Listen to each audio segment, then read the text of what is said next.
still love watching Tell him. us about the Wayne Rooney that came into your dressing room. Again, it just Wayne was teenager. Wayne was a bit different, and Wayne had obviously played a lot of games. He'd been at Everton. He was chirpier. He was a scouser. He was. I wouldn't say I talked to him as quickly as Ronaldo. You're still waiting to.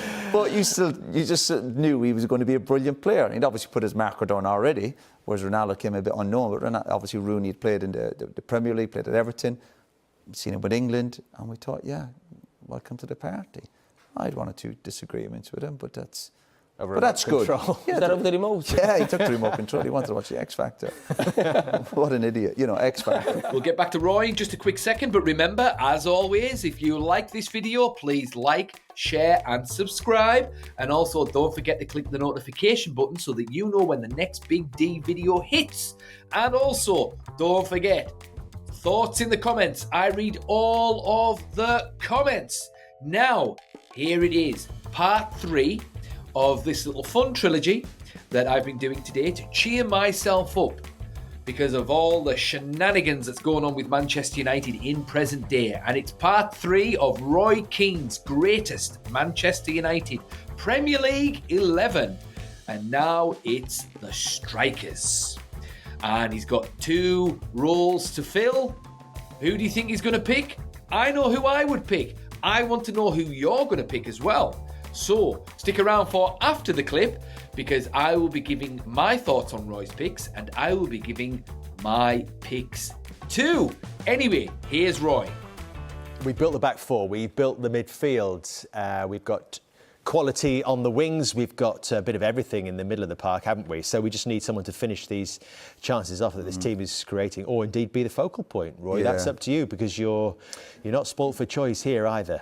No, there was listen, the lads I'm leaving out, particularly, I go straight into it. Yorkie was brilliant. Teddy, good spell. Cantona was brilliant. Ruud, Mark Hughes, Ollie. Oh my goodness! I am upsetting a few here, and I'm upsetting myself. But I have to go. You'd have to go. Ronaldo has to go in the team, and Wayne for what they achieved in the game. I thought obviously I only played with Wayne and Ronaldo for a year or two, of course, but you could just see the potential in them and what they went on to achieve. And all the other brilliant lads I played with, brilliant characters. But I think I couldn't leave them. I couldn't leave one of them out. I don't think. I mean, they were. Sorry, Dave. They were obviously superstar teenagers. Certainly Wayne on the back of his move. Obviously Ronaldo, I think, played against you in a pre-season friendly, and then you brought him on the back of that. I mean, your role as a senior player.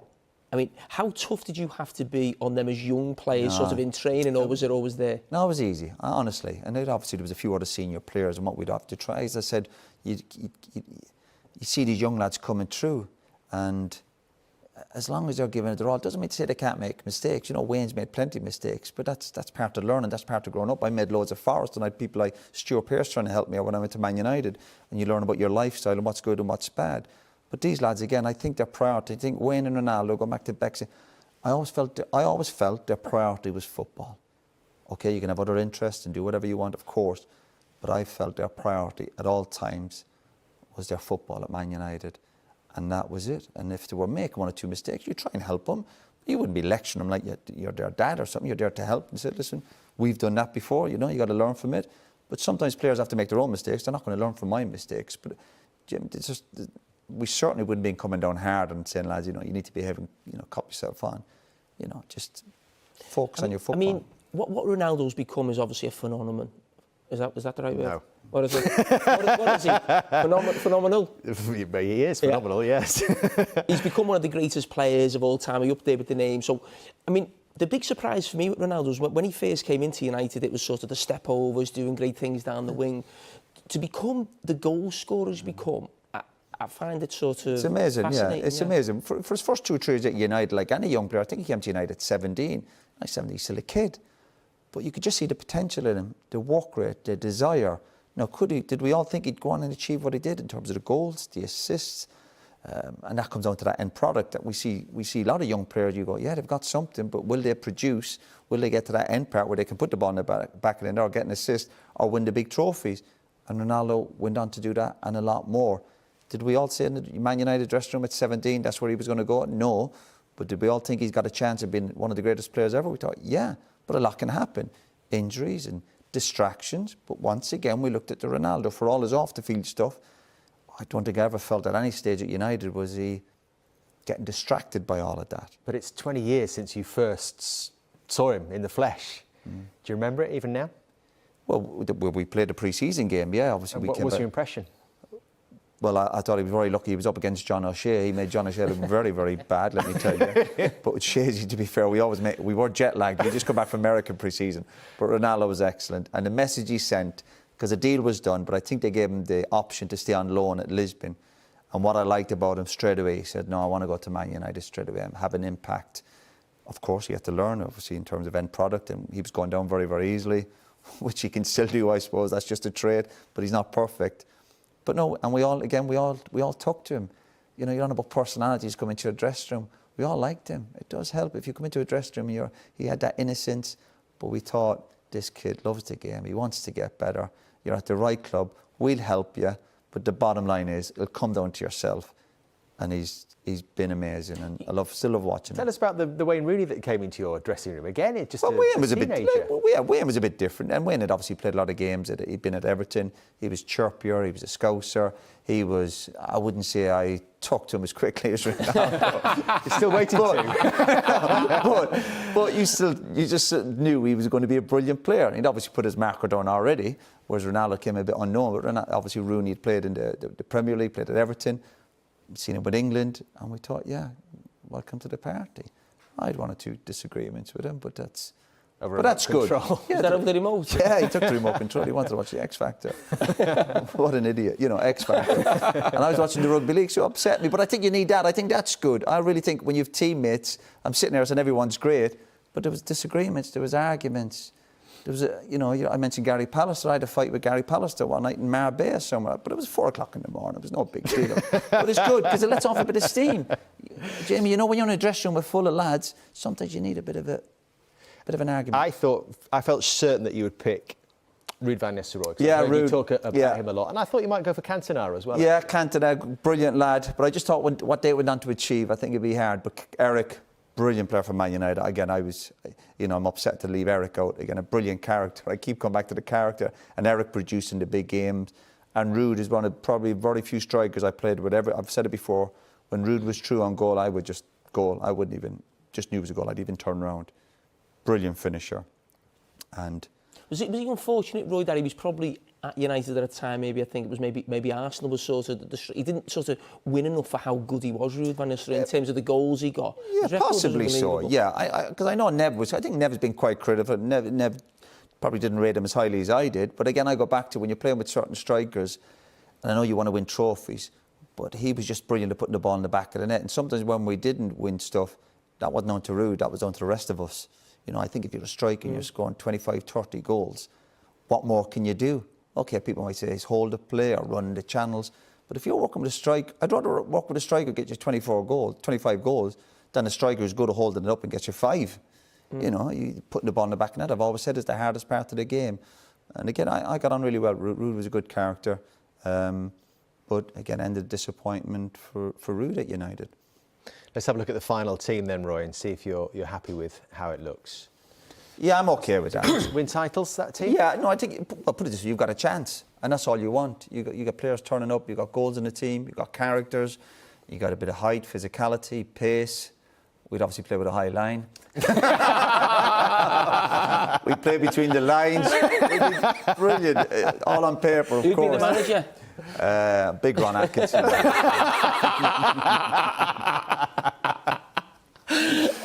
Very good. Well, I don't blame Roy for picking the 2 players that he's picked, because they are 2 generational talents. Wayne Rooney, the best English player since Gaza, could say that. Cristiano Ronaldo, well, he's the 2nd best player of all time. So it's absolutely no surprise he's gone for those 2 players. Talk a little bit about Wayne Rooney. I mean, what more is there to say? He's a bona fide Manchester United legend. He could do it all. Wayne Rooney, to me, is like Roy Keane and Eric Cantona combined. Eric Cantona was the creative force at Manchester United during his time there that just made the difference, that brought He brought the whole team into play. He opened up defences. He could get a goal. Big game player. He was just a fantastic example on the pitch.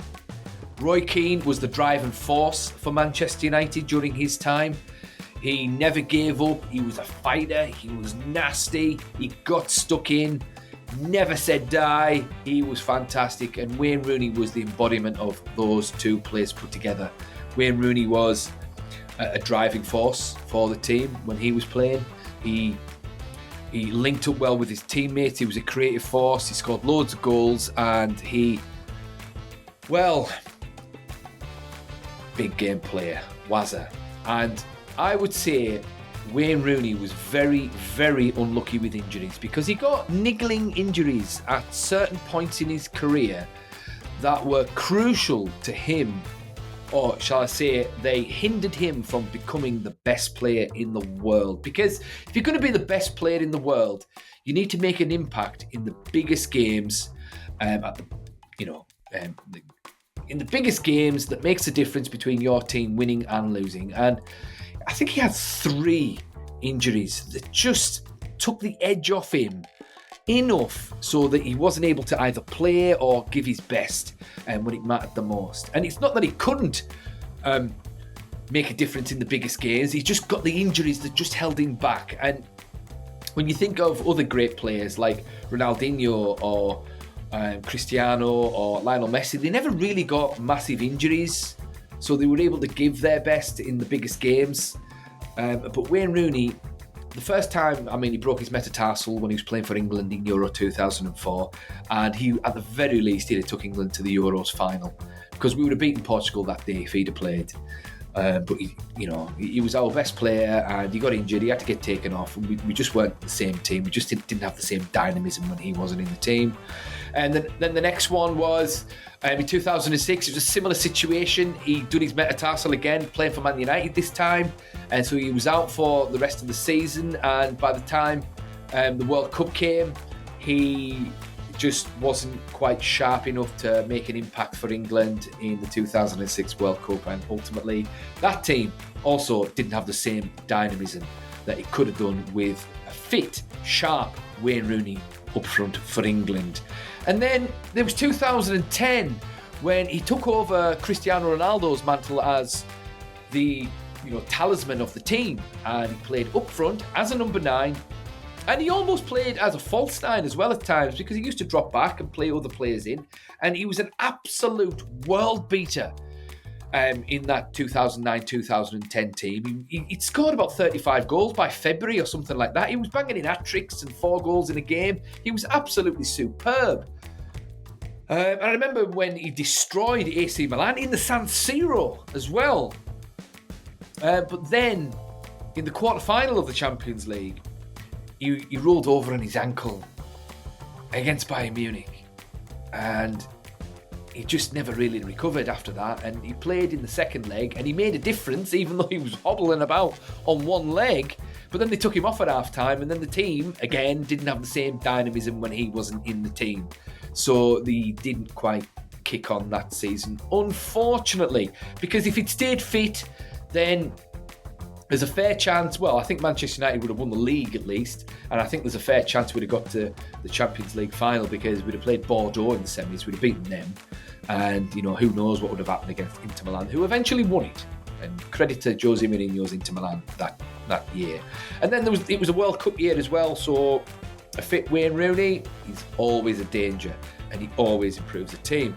Cristiano Ronaldo, what can you say about him? Second best player of all time, second only to Lionel Messi. Phenomenal player. I think he had his best years at Real Madrid though.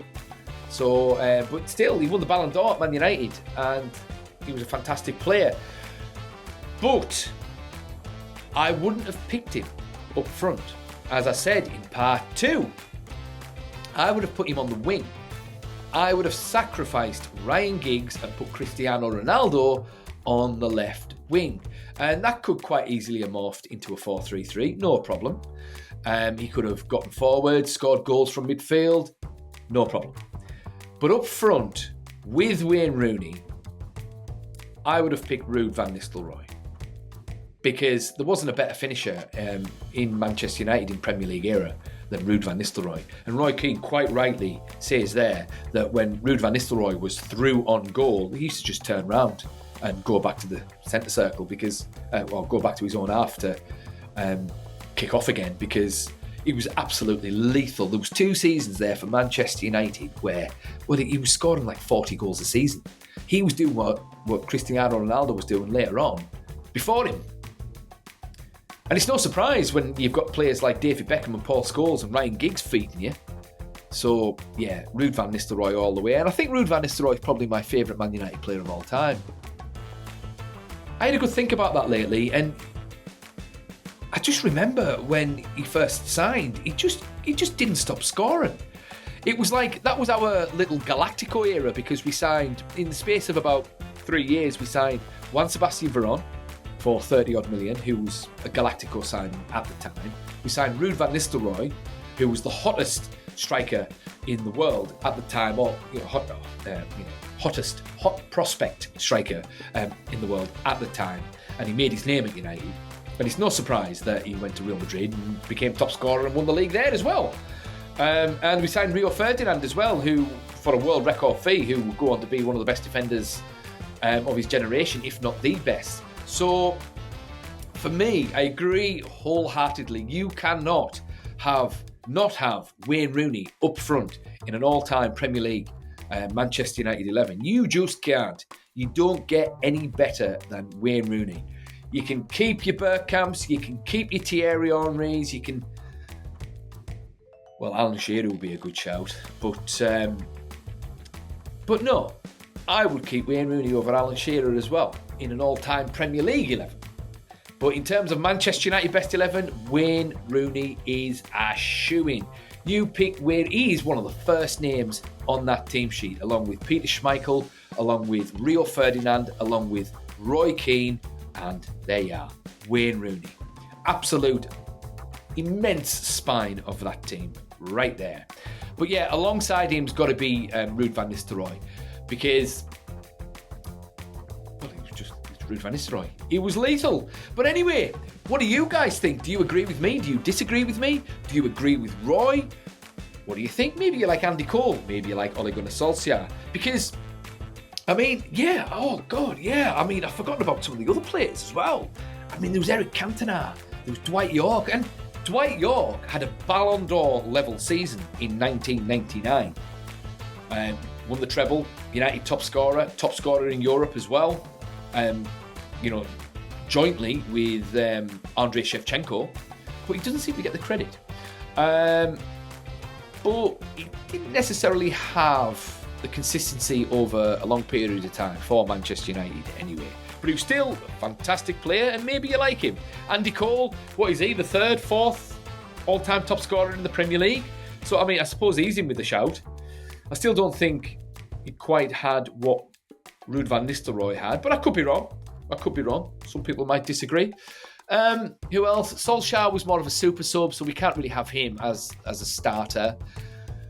Now, Eric Cantona. See, the thing is with Eric Cantona, I loved Eric, and he's an absolute bona fide Manchester United legend, but as I've said before in other videos, he wasn't necessarily world class. I wouldn't say. He was the best player in the Premier League when he played in the Premier League, but the Premier League was the fourth best league in the world at the time. And if he was doing what he was doing for Man United, but for AC Milan in Serie A, then fair enough, he's world class. But no, I can't put Eric in there, although I do love Eric. But yeah, for me, it's got to be Wayne Rooney and Ruud van Nistelrooy with Cristiano Ronaldo on the left wing. So anyway, Roy Keane's ultimate all-time Premier League Manchester United 11 goes like this. So, if I remember correctly, it is Peter Schmeichel in goal, and it's a 4-4-2. Gary Neville, Gary Pallister, Jaap Stam, Dennis Irwin in defence. The midfield four is David Beckham, Brian Robson, Paul Ince, Ryan Giggs, and up front Cristiano and Wayne Rooney. My all-time Man United Premier League 11 is also 4-4-2, and it goes like this. Peter Schmeichel, Gary Neville, Rio Ferdinand, Jaap Stam, Dennis Irwin, David Beckham, Roy Keane, Paul Scholes, and Cristiano Ronaldo in midfield, with Wayne Rooney and Ruud van Nistelrooy up top. What is your ultimate Manchester United Premier League 11? I want to know what it is. Please put it in the comments. I read all of the comments. Hopefully it sparks debate, and I'll see you in the next one.